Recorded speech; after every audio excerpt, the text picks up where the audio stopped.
That's not a Shiraz.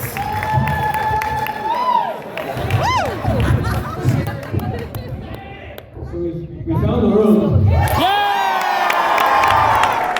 And before that, we found the bar.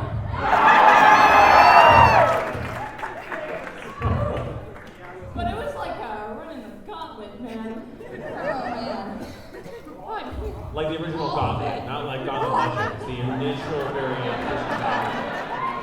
Yes, Marisha Ray needs tequila badly. Liquid courage. Well, hi everybody. Apologies for the slight delay, but we are now getting underway to the 2017 MAGfest Critical Role Panel.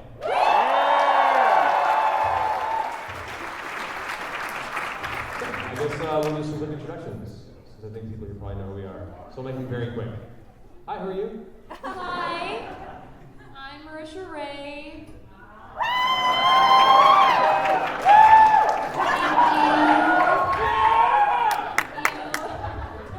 First time comer, long time lover.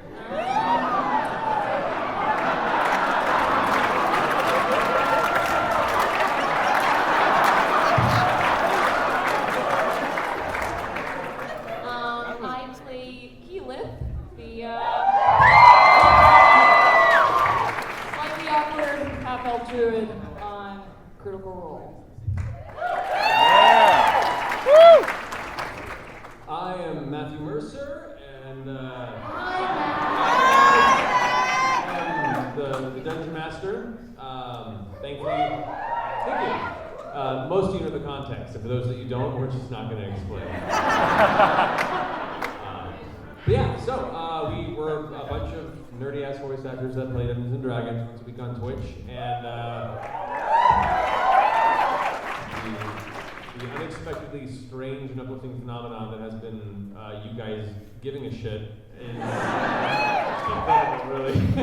So thank you guys for being the community that made this show anywhere near what it is. So we're excited to be here at MAGfest. It's our favorite event. I've been coming here for years, and it's like my little video game mecca every year that I have to come and try and visit. So I'm glad you guys could be here for that. I will also request, as there will be various people in this room that either haven't watched the show or aren't caught up, to try and keep any sort of questions or discussions as spoiler-free as possible.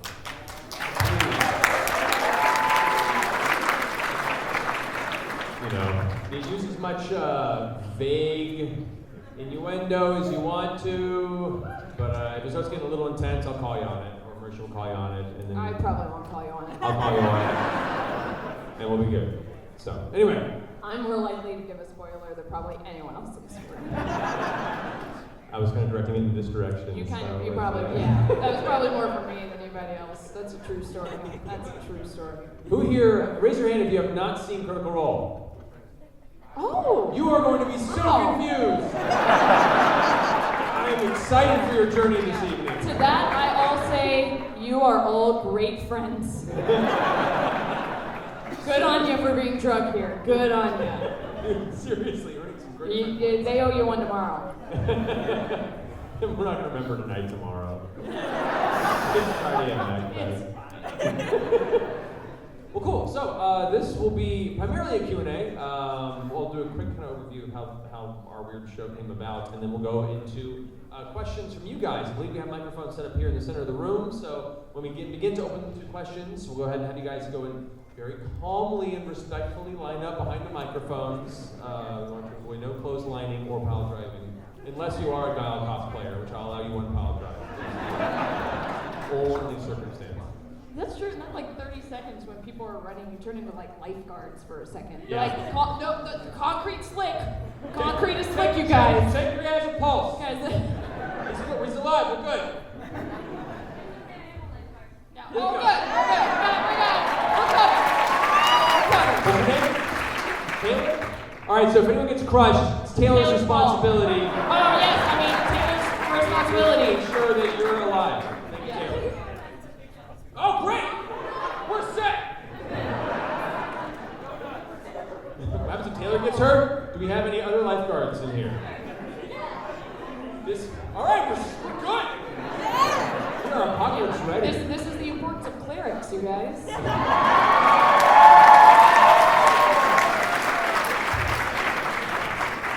And if anyone watched last night's episode, you really know the importance of clerics.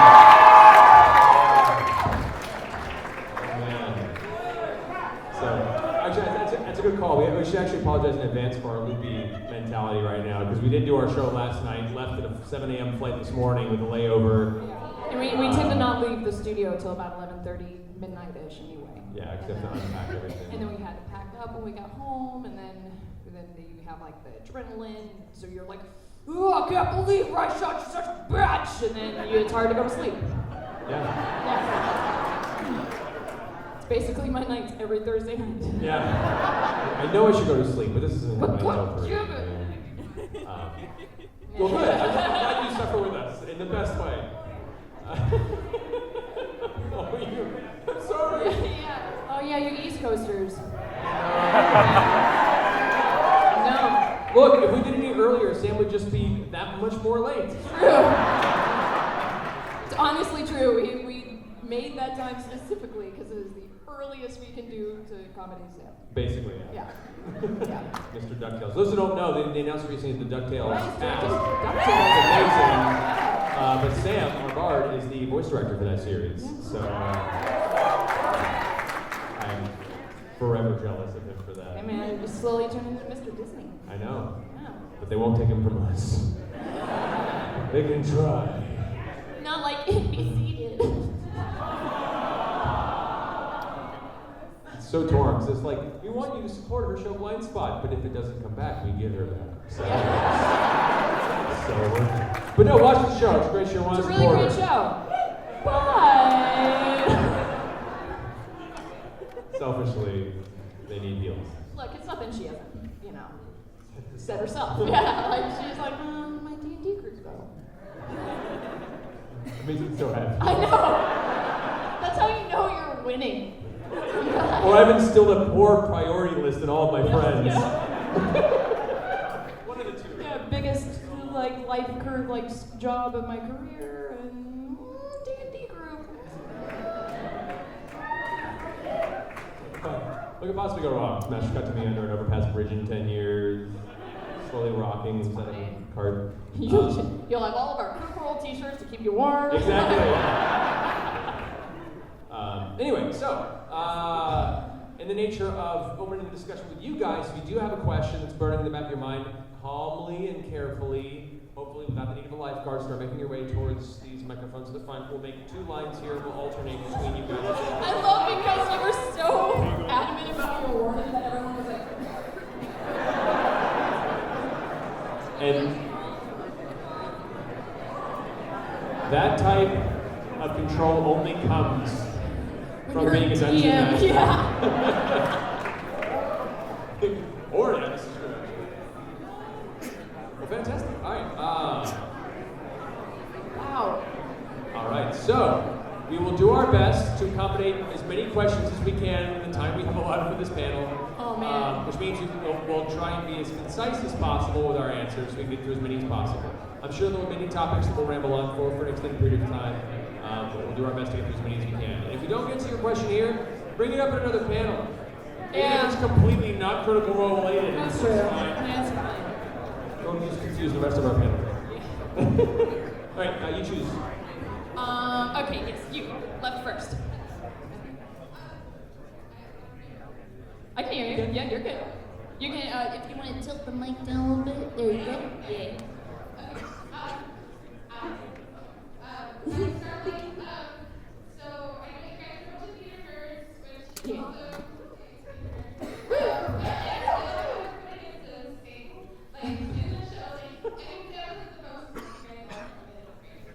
Let me tell you, if I ever told myself, like, oh yeah, you'd be singing musical theater on the internet in front of thousands of people, I'd be like, because I hate myself? Because I want to be hunted down?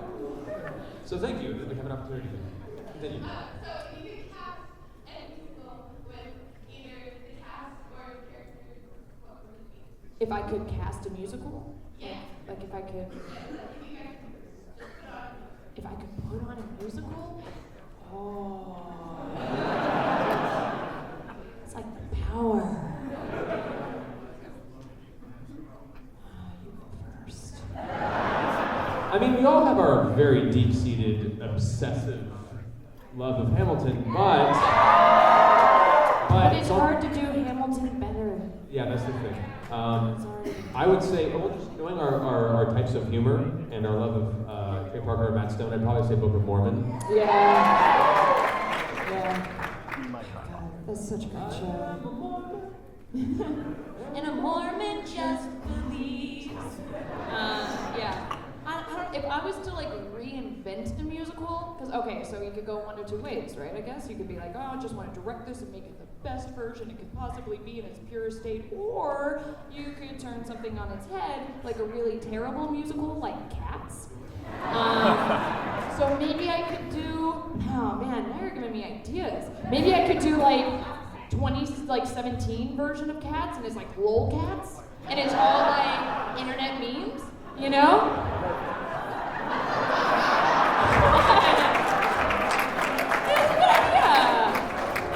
No, Ninja cats do, and ninja cat stones. Ninja cats do, ninja cat stones. I don't know.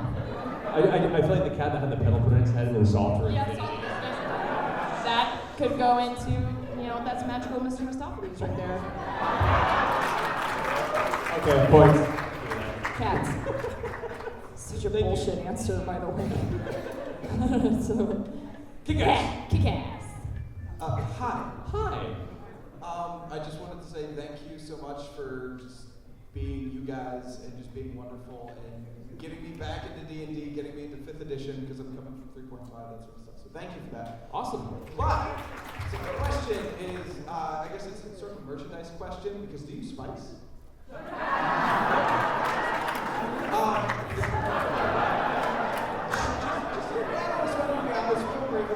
Shirt idea is just spice with a question mark? We've had discussions. Because like, Spice. are you cool? Yeah, we got plans. Yeah, or we'll just like put out small packets of cinnamon. Or the roll brand spice. Or just different spices in each package, you don't know what you're getting. Oh my God. Can we come out with Critical Role branded spices? Like just legit spices? I don't know. Oh, Yeah. we're gonna have a packet of Sood. We don't tell you how to use it. I feel like that's a lawsuit waiting to happen. Right there. And totally worth it. Yeah. Tweet all of your complaints at Geek and Sundry. Not at us. Okay, yes. Yeah. Oh, hi! I have a question, mostly for Marisha, like Matt, since you brought me from YouTube. Okay. People gamers know that it's difficult to be us. It's particularly difficult when you're a significant other of a male gamer, and even more so when your significant other is 18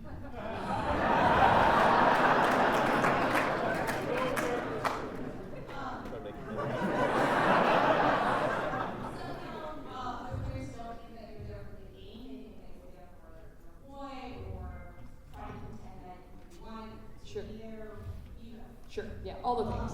Yeah. Yeah. Yeah, and how did you make him sleep on the couch?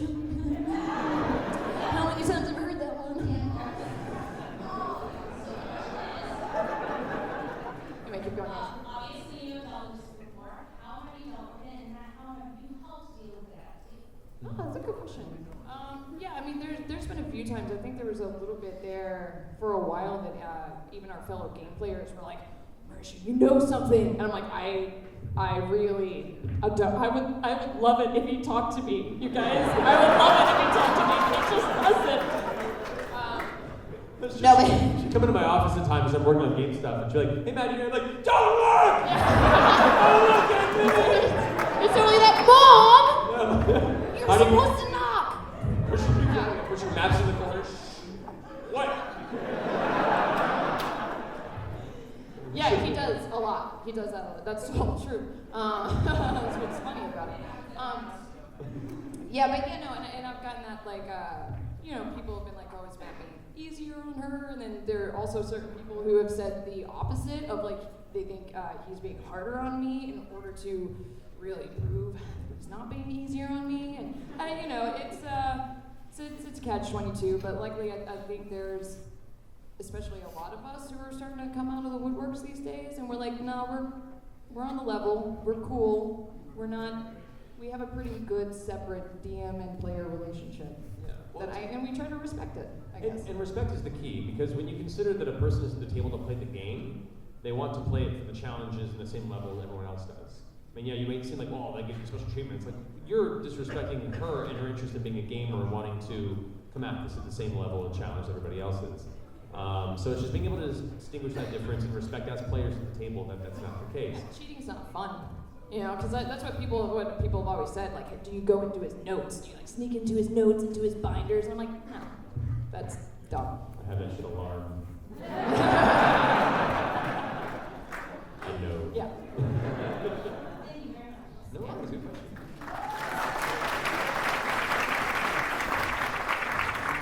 Marisha, you look so dapper. Yeah, I came from the bar to be here. You met my wife?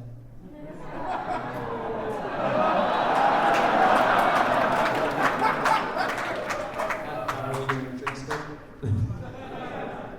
What's your question? You have our attention. So, Your wife's still alive, right? No, keep going. she took a lovely picture with you and sent it to me while I was sitting. Oh, yeah! Oh! My So wife's much more always- makes sense. No, Matt, my wife, Matt. I was like, did I black out for like a half an hour? Some asshole? Let's be fair. Anyway, you had a question? No, well, first off, I just want to thank you guys very much, or blame you guys, I don't know. I'm currently in 5 games co-DMing 2, DMing 1, and I blame you. I am sorry, and you're welcome. You just read that off like Major League stats, like baseball stats. Yeah, I had to compute it because people were like, hey, do you have room for a game, blah, blah, blah. And I was like, no. But so, I just wanted to, it is a thank you, honestly. It's been great, and being back into RP is just awesome. Welcome back. And then let me tell you, how long have you been playing approximately? Well, see, that's the thing. When I was a kid, Boy Scouts, I stole one of the second ed, his Gods and Something books from one of my Oh, yeah, friends. D&D certificate. Good for you. It was better off in your hands. But I never got to be in games clubs at that age. They just nobody around, so. Dude, but that's the thing, though, is we're going to an age now where not only is the game more accessible to a larger audience, but there's less of that stigma to discuss it, and people are more interested in either getting back into it or finally learning what it actually is and really is. And it's actually a lot of fun. So, like, when I grew up, like you said, you're in 5 games now. That would be insane to me when I was 14. No, well, it's insane now, don't worry. Yeah, it's funny. You're like, oh, you're like, wait. You know somebody else who plays D&D? You really want to join our group? No? Okay. Yeah, I've already asked the question 3 times. But no, I had a question. Yes.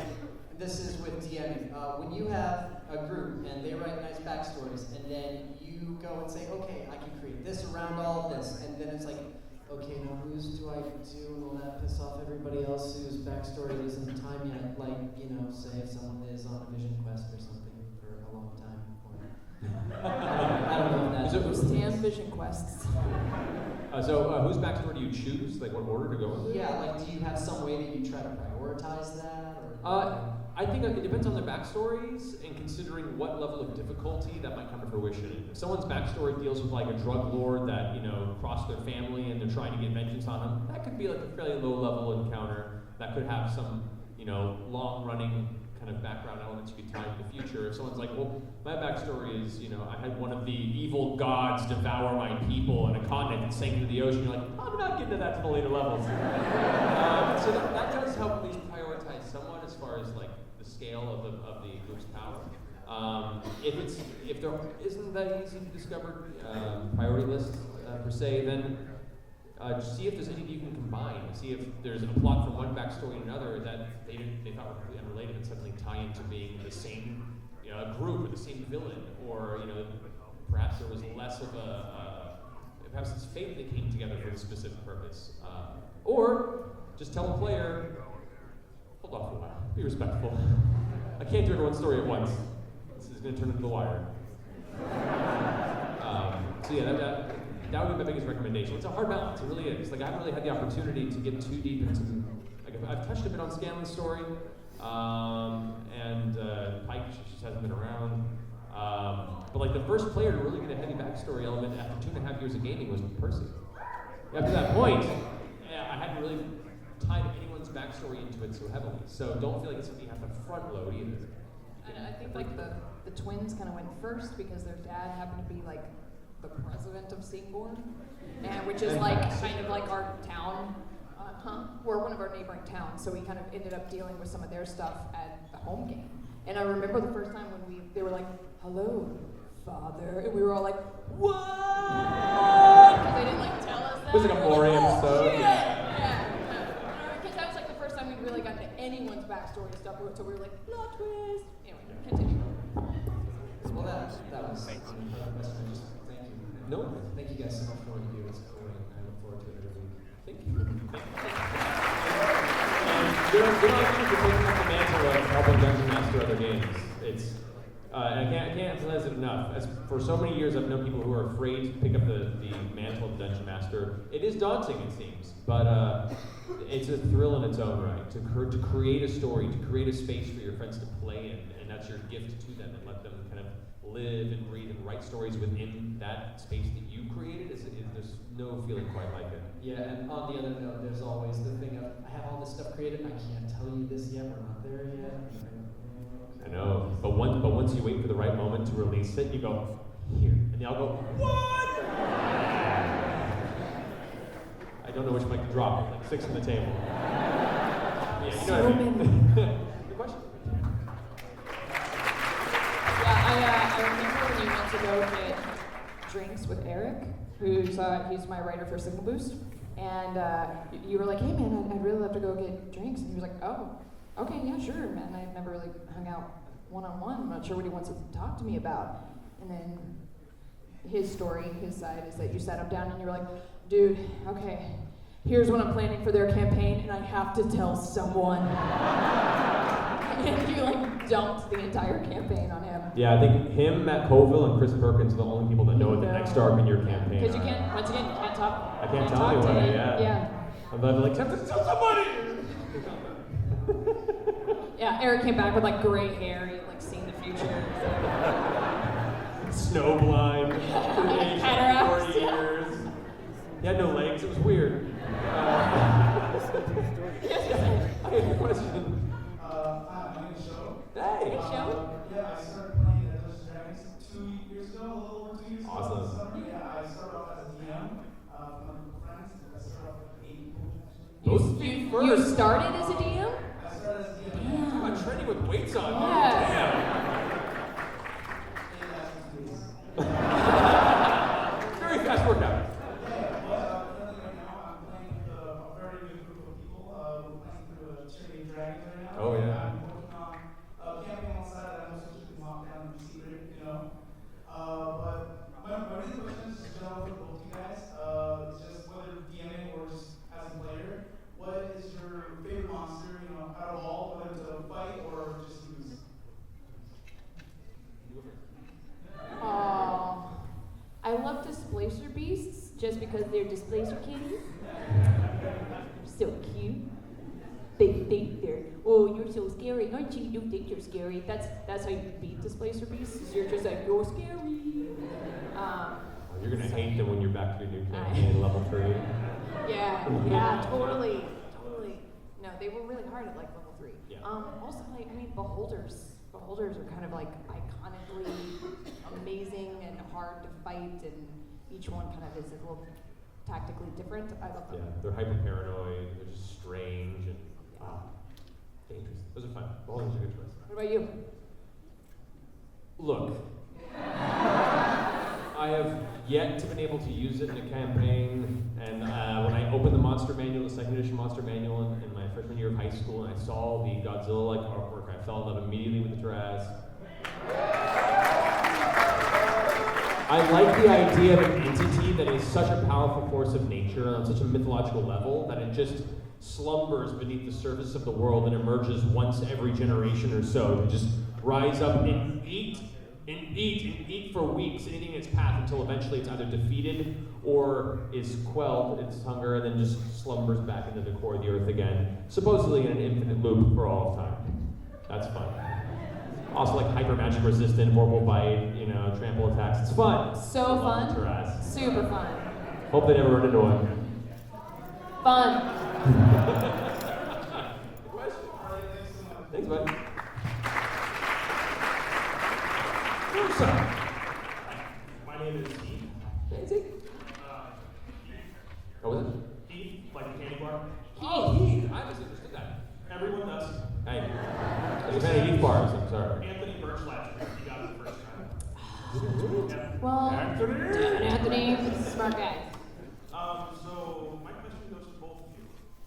What moment in D&D gave you the greatest impact outside the game?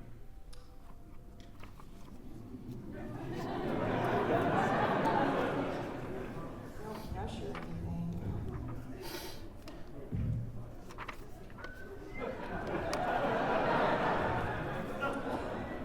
It's like, should we know this ahead of time? I feel like we should. If it makes you feel better, this was a secondary question. My initial question would have gone to the Extromancer, Stanley.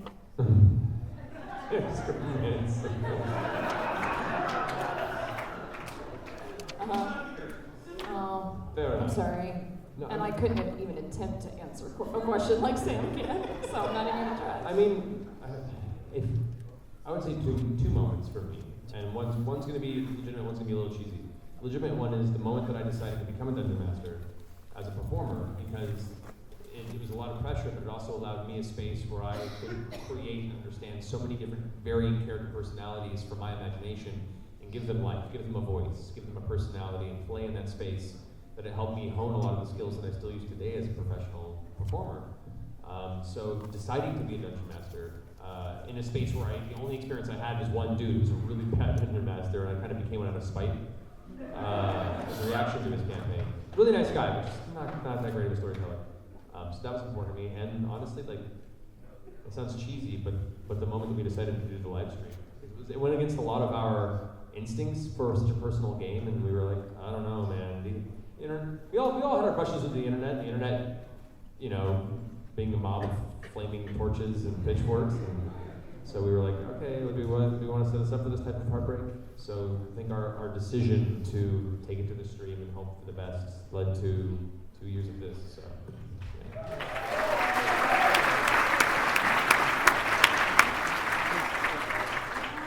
So I have one of my new revelations with Keyleth is I genuinely feel, I've said this a couple times, but I genuinely feel like ever since I've embodied Keyleth, and especially more so since the stream started, because we play more on a weekly basis, I genuinely feel like she's made me a more empathetic and compassionate person. Because me personally, I'm kind of more closed off and a little bit more, I'm more introverted, and I have my social anxieties. So Keyleth kind of helped me get that first instinct, because her first instinct is always, I'm going to do whatever I can for the betterment of other people. And that's not necessarily my first instinct. So she taught me a lot, genuinely, kind of about that. And then I remember even the moment that I had with Patrick Rothfuss on stream, which I don't want to once again, no spoilers. Patrick, my new best friend. That's our joke. It's my friend now, because it's Patrick Rothfuss. So yeah, and that moment, because that was amazing, because Patrick and I didn't really know each other aside from acquaintances before he came on the stream, and that was really the first time we'd really met. And before that episode started, he was by the coffee machine in the lobby and in the kitchen in our area in our green room, and he was like, Marisha, I don't know if I can do this. And I was like, what do you mean, man? It's fine. And he's like, no, you guys are so funny, and you're witty and you guys are so quick, and I don't know. And I was like, dude, you're Patrick Rumpus! Like, what? And I'm like, no. I was like, man, it's gonna be great. I was like, you're gonna get in there, and maybe like you'll be fine after a few minutes. And then he told me afterwards, because we brought him in the middle. This kind of turned into a tangent. I'm sorry. We brought him in the middle of the episode, and earlier that episode, Keyleth was having problems with her morality and the hero worship, and trying to figure out if what she was doing was actually helping instead of just kind of that surface helping like Windex. And Patrick told me after that, he was like, when I saw Keyleth going through that, I was like, okay, that's where Care is going to have his entry point, and that's where they can relate. So I had like no idea. I mean, of course, it's all improv. I had no idea any of that was going to happen. But that was such like a transformative moment for I think both me and Keyleth. Like he really got Keyleth out of a rut after that, and that was just like I'll never forget that moment. Never.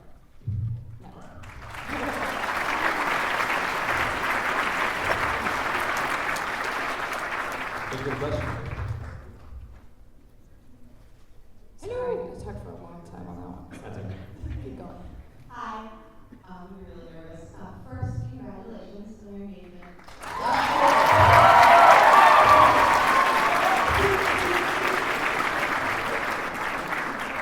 You guys love having this together. I'm very committed and awesome, so may you always grow for your twins. No.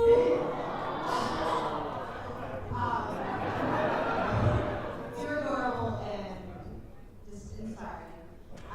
My question is for Keyleth. It's very noticeable that you've grown and changed, and as when you talk a little bit about how your interactions with the other characters, there's a moment that comes to mind with you and Bex that was like sisters. Okay, Now yeah. that you're, dating. Yeah. But Yeah. like, just how has her relationship with other members of the group changed, especially now that she's in that kind of really emotional relationship? Yeah. That's a great question. I mean, Keyleth has kind of always felt like the odd man out, and she was kind of, and once again, she'll always kind of go with the flow unless she feels like it's like real bad guys. Like, maybe we should really think about this. And I've had a few people like, in the interwebs be like, why does Keyleth always have to disagree with everybody? And I'm like, she doesn't. Actually, it's just she doesn't really speak up a lot of the times. And she kind of, you're literally only remembering that. So it's kind of taken her a while to get that courage to be that kind of a person. And she also thinks she's like, it's not that she thinks, she knows, she's the least coolest member of the group. Oh, come on, you guys, that's true. So like for Vex, she's like, Keyleth looks at Vex and she's like, oh my God, she's the it girl, she's so cool, man, and she's like kind of the popular girl. So I know the moment you're talking about, and I remember that. And anytime I think Keyleth kind of gets a little bit of that kind of like popular girl attention, and like the internet is also kind of, people picked up on that a little bit too, like the twins. The twins, man, they get people going, And so she Vex says, in a weird way, they're the perfect dichotomy of each other, because like Vex still has that like, she's just such a badass. Like she is the Han Solo of her group, man. She's just fucking cool, and So as time's gone on, I think she's gotten more comfortable, but maybe one day Keyleth will be cool. Maybe one day. Hey, that's her purpose. That's her role. That's her role. It's good. It's good. Yeah. Thank you. Yeah.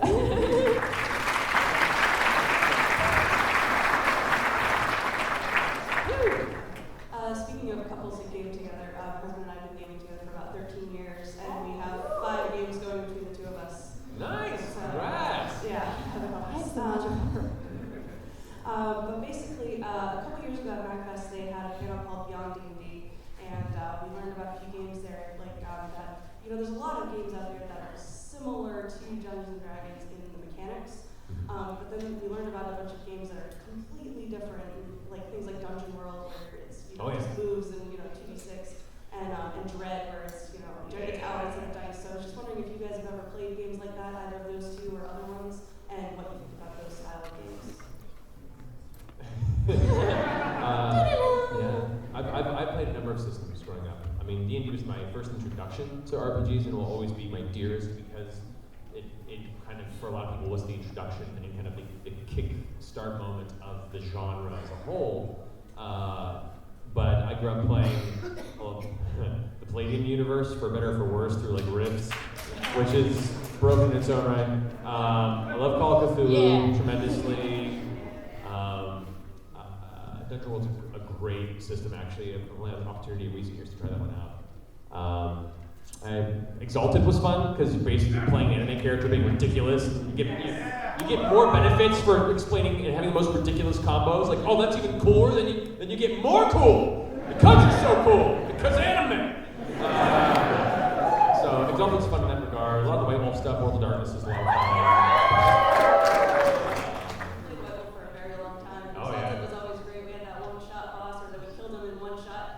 GM just was looking at the sheet and we were like, did we kill him? And he drew like 3 more health boxes and was like, no. That's awesome. Yeah, I played a lot of terrible systems. I played a one-shot campaign, or a world called Cinnabar, which is one of the worst games ever made, and I played it because of that. Like, it already had a reputation. I was like, I have to at least try this once, and it lived up to its reputation. It made Rifts look like super streamlined and beautiful and like cohesive as far as world building. It was incredible. Marisha? Yeah, I mean, some of the things that of course we had our Pathfinder game before we switched over. He was also my first dungeon master. It was before we were dating, so it was like, you actually DM'd for me and my boyfriend at the time. That's true. That wasn't the intent. It was like a year and a half before we started dating. That's also true. Wasn't. I'm a good boy.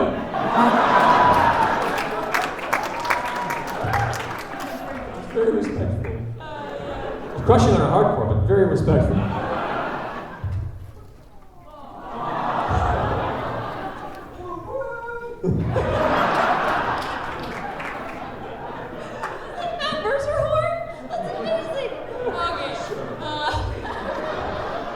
You answering the question. So anyway, we played Pathfinder. I played Buffy the Vampire system for a while, which was fun. But together, we play. If you step outside of RPGs for a little bit in terms of like couple gaming, we play Mansions of Madness all the time. Mansions of Madness is great, and they just came out with a new system that's amazing, like a new second edition.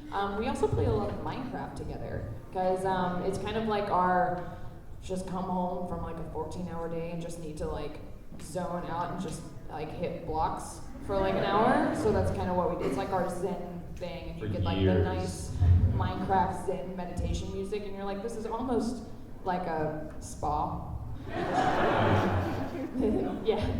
Actually, couples that stay in their pajamas playing Minecraft together, I think is a very therapeutic experience for the two of you. I highly recommend it.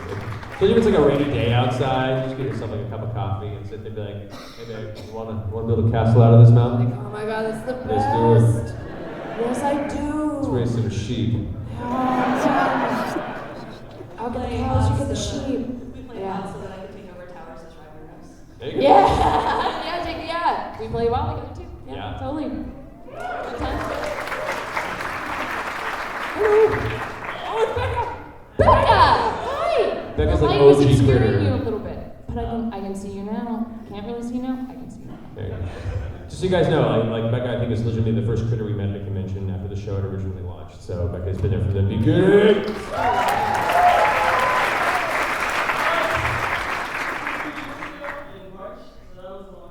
Yeah.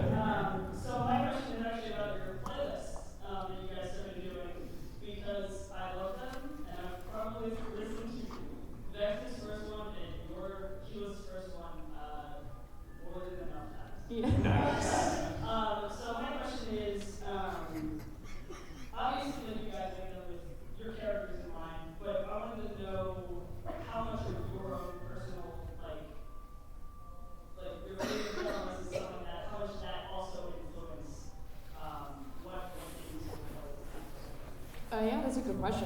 to preface a little bit about what she's talking about, in case you didn't know, all of us put out character Spotify playlists to kind of help give you a little bit more insight into some of our characters. We did it last year, and then we're right in the middle of our second round because, quite frankly, we just enjoyed doing them so much, and we just kind of wanted to do it again.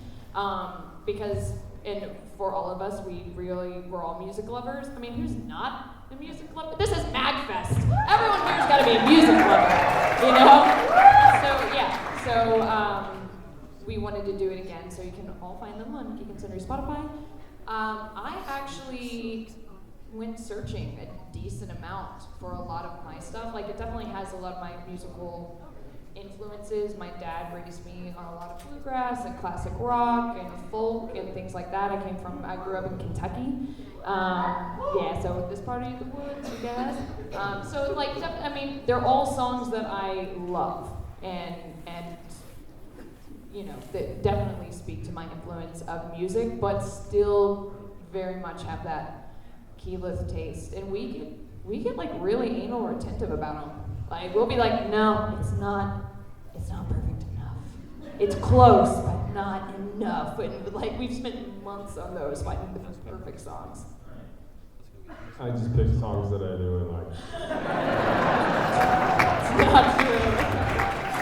Well, there was a little bit of searching. You had an even harder time because you were doing the NPC playlists. Yeah. And you had like 1 or 2 songs per character, which is hard. Yeah, it was like, how do I encompass an entire NPC's personality in one song? So I just chose elements of each, and it's hard to do. But a lot of mine were songs that I already knew, or I was a fan of the bands and picked one that fit for those characters, and then a lot of music as well. But I'll be doing a second list soon.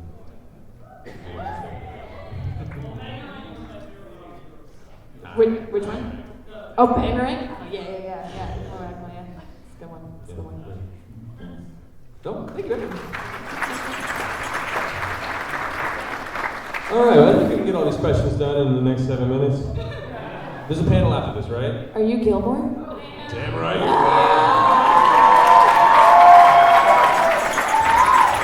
If I do say so myself, you will move.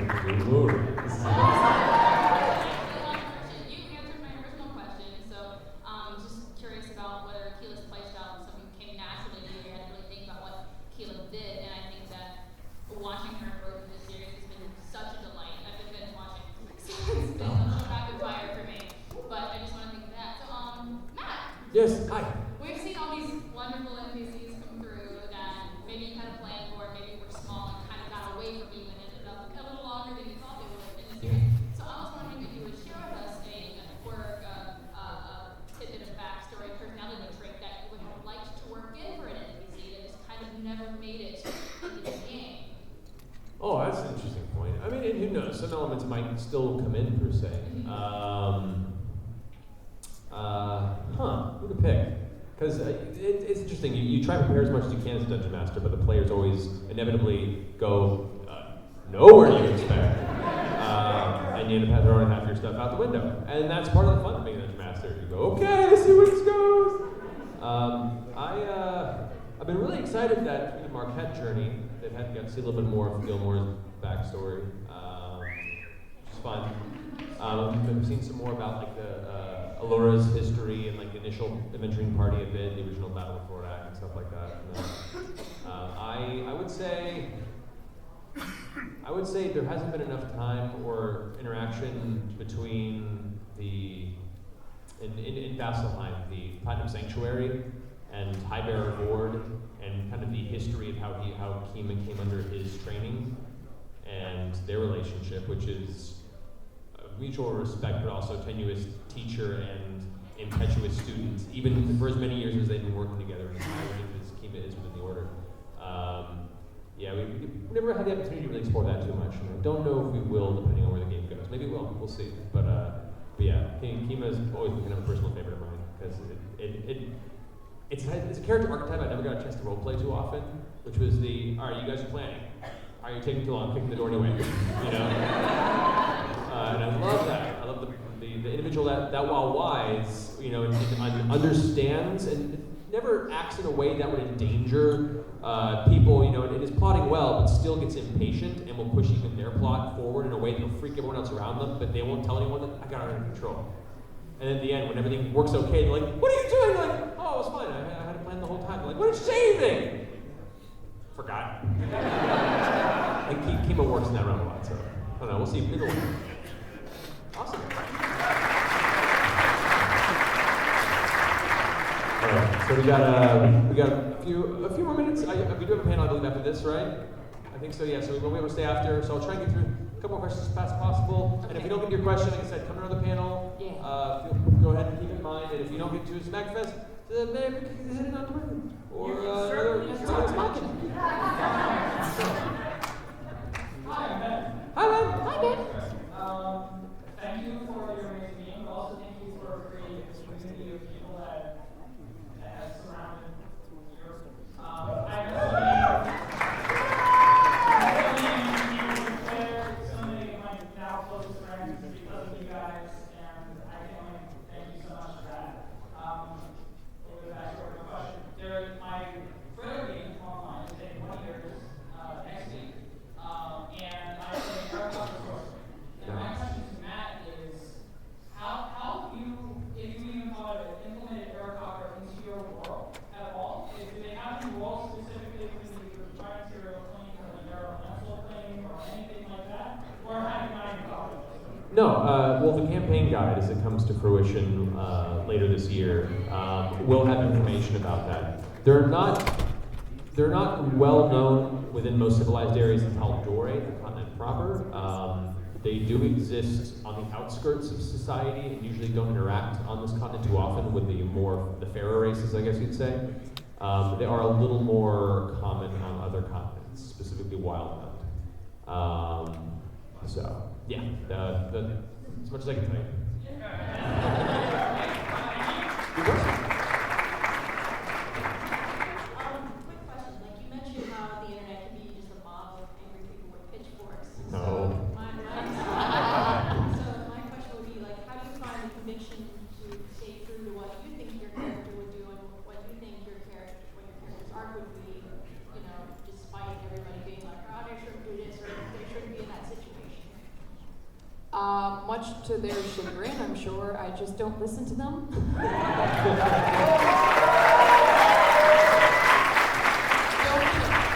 Don't get me wrong. I hear them. I feel it. But their thoughts on how they think Keyleth should act or respond, I mean, I appreciate that in their realm and what they think that's what fits into their headcanon, and that's fine. But I've been with this character for almost 5 years now. So I'm in kind of like what we were talking about earlier. Every decision that we were encroached with, I'm like, okay, well, I would do that. No, how would Keyleth act? How would Keyleth act?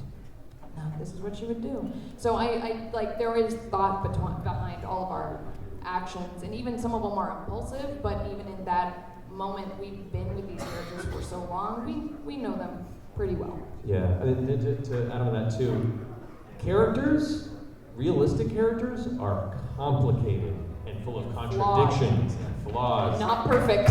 And so while a lot of media, you can pinpoint a few very similar traits that can explain a certain character, and that may be true most of the time, but there will be exceptions. There will be points of high duress, there will be points of extreme emotional pain, there will be moments of severe fury or wish for vengeance that a character will act out of their normal acting zone. And those moments, I think, are wonderful and human and places that you can really identify with, as many of us have been in those same places.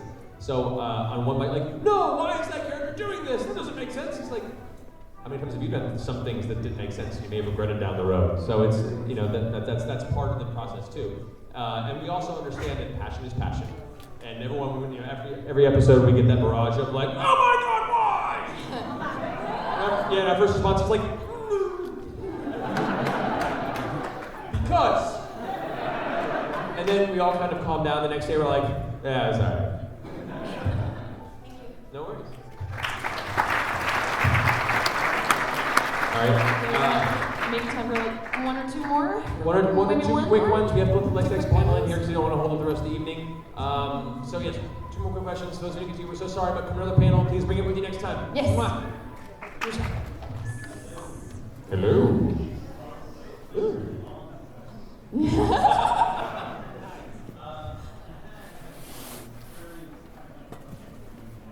News. Oh, how do you price out Laura's bear armor? I'd have to go back to my notes.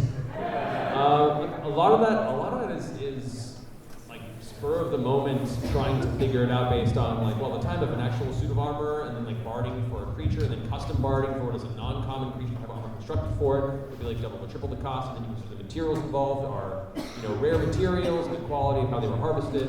So like for that, yeah, just find somebody who's actually comfortable doing this, and then rolling for them to see if they don't end up ruining the materials, and then like, well, here's half your money back, and you don't get anything.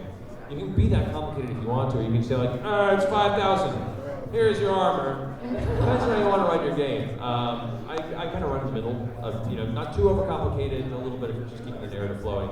But a lot of those moments like that, I didn't know she was going to try and do custom bullet armor for trinkets, so I kind of went, sure, it'll cost this much, and you have to find this person. Make down notes later to write down how much the bullet armor was. So off the top of my head, I have no idea, but I'm sure critical stats would be happy to let you know.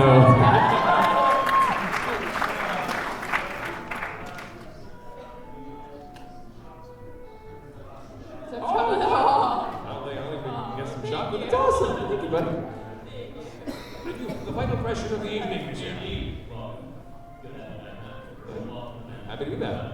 First off, thank you guys for both the entertainment and the inspiration that your gaming mastery is regarding Hunger campaign universe. Oh, yes! Can I just say real quick, it sounds like we're all going down on the Titanic for like this last question. So I just want to relish this moment.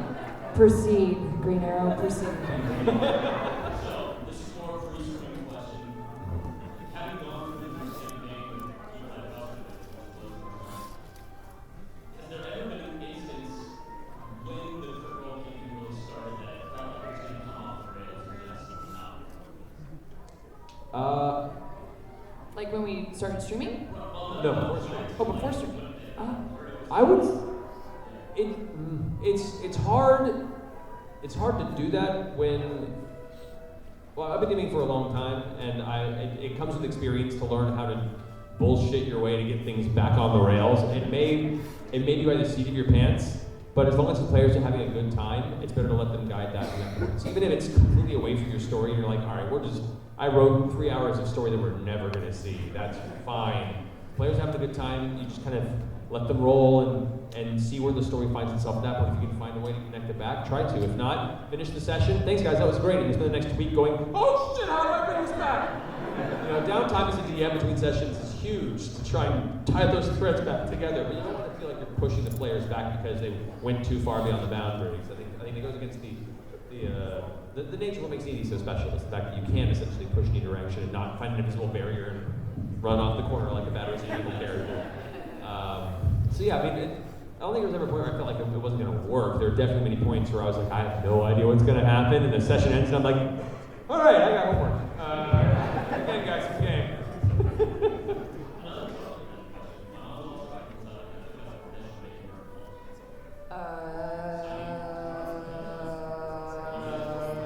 We do have a signing tomorrow. I should say no to that. You were doing the Lord's work.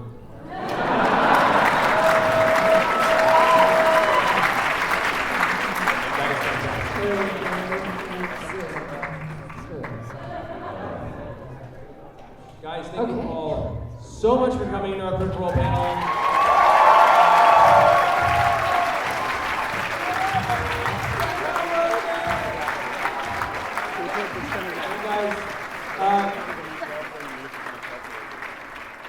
Never enough time for all the questions, but like I said, please bring in other panels. We'll be happy to answer them. We don't want to everybody else in the panel room. That's even better.